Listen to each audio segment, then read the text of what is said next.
Although bunt plays are pretty rare, you want to make sure you still work on them so if it happens during a game, your catchers will know what to do. I'm going to talk a little bit about technique and then also about this drill progression that I put together to help you teach your catchers how to perform the skill properly. So one of the most common mistakes or faults you can see is catchers approaching the ball and then getting to the ball with the incorrect foot forward. So a great way to practice the rhythm of the footwork is to have them just start off in a split stance, so their step is already forward toward the ball, have the ball sitting in place, and just have them work on swinging that trail leg through, so it's a right-left drop step to throw.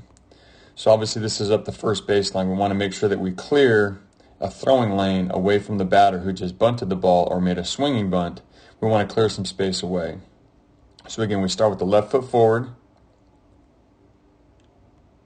right, left field, drop step to clear some space, and then right now we're just practicing the footwork without a throw. So we're just going to end up putting the ball right back down or tossing it to whoever's working with them. A ball toward the middle of the field, we want to make sure we get around it to get our energy, get our body weight going toward our target. So you notice he's off to the side, taking a little short jab step with his left, and then again the rhythm is going to be right, left, field. And now, since we don't have any base runner to worry about, we're away from the first baseline, we already have a throwing lane, it's just going to be a shuffle step to throw, not a drop step anymore. So if I back up real quick, notice going up the first baseline, right, left field, drop step to throw. When it's in the middle of the field, it's right, left field, shuffle step and throw. Then when we're working up the third baseline, obviously the shortest distance between 2 points is a straight line, so we want the catcher to take a direct line to the ball. And then what they're going to do is the rhythm changes, the footwork changes. Now it's going to be left, right field, pivot, and then if we have time, we'll take a shuffle step. If we don't have time, it's pivot and throw. If you do have time, which I told Tyler here, the catcher in the video, that act like we have plenty of time in all of these plays and we're going one. So it's left, right, pivot, shuffle step, and then get ready to throw. Again, if we don't have much time, if it's a lefty laying down a good drag bunt, a righty that has some speed, bunting, or made a swinging bunt, we're just going to pivot and throw immediately. If you have time, you can actually take a shuffle step to get your feet underneath you. So that's the first step in the progression, the bunt drill progression, is just getting the rhythm of the footwork down. Ball in place, no throw.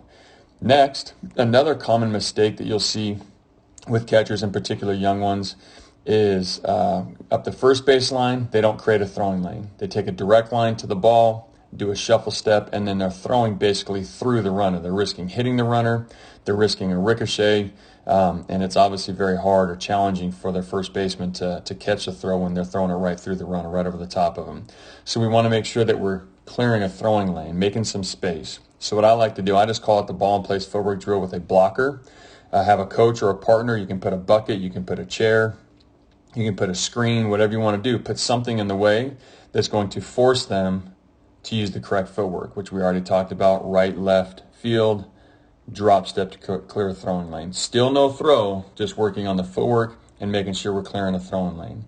When the ball is in the middle of the field, the bunt goes to the middle. A common mistake is after they field, their energy is still floating or drifting toward the pitcher's mound or off toward shortstop.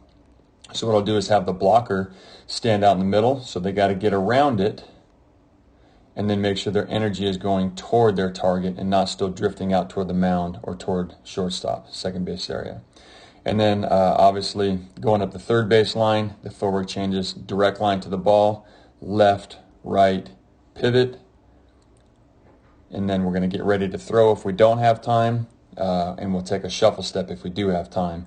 But you can kind of barely see me in the screen there in the video, but I'm standing in the way, so if his energy continues to float out toward third base, he'll run into me. This is going to force him to pivot and get his energy going toward his target, which in this play is going to be first base.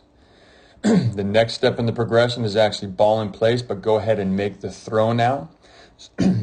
I know I said it several times, I'll say it again. Right, left field, drop step, and throw. I will say this as well. I already said it, but I'll explain a little more. I explained to Tyler, act like you have plenty of time on all of these. So he's taking his time. He's using a two-hand scooping motion to ensure a good grip on the ball. Most of the time, if we're doing what we might call a do or die bunt play, we're going to bare hand and throw, and not just reach down, and not reach down with both of our hands, just one. Usually it's a little bit quicker. When done correctly, you can still be plenty quick enough with two hands. But in these instances, Tyler was making sure he got a good grip. He knew he had plenty of time, and that's why he's doing the two-hand scoop. So again, you see that he's kind of getting around this ball so that when he gets there, right, left field, shuffle step, and fire. Get his energy going toward his target. Up the third base line, shortest distance between 2 points is a straight line, so he's going to go direct line to it.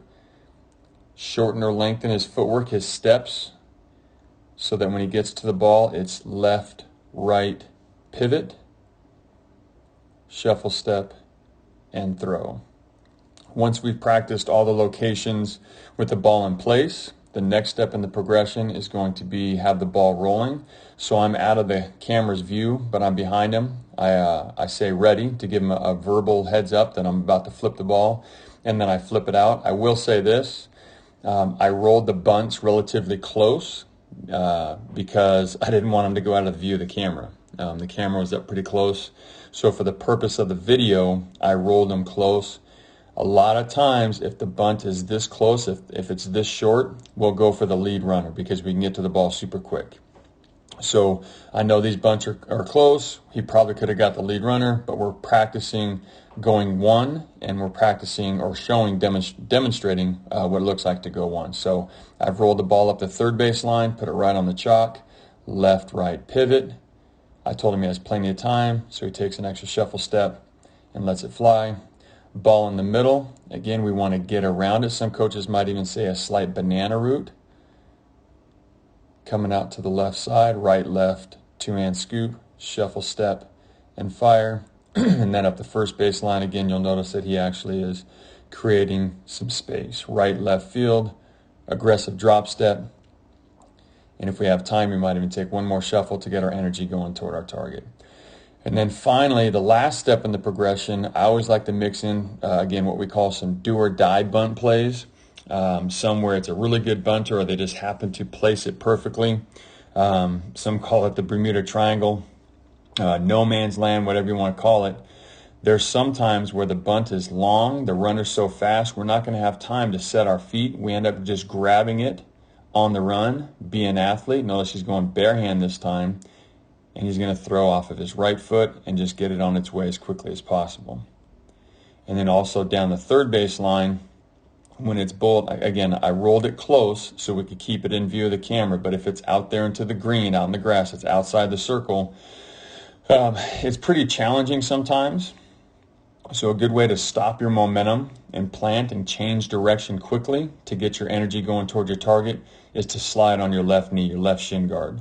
So notice he slides to it, plants his right foot, bare hand grab, spin, and fire. Okay.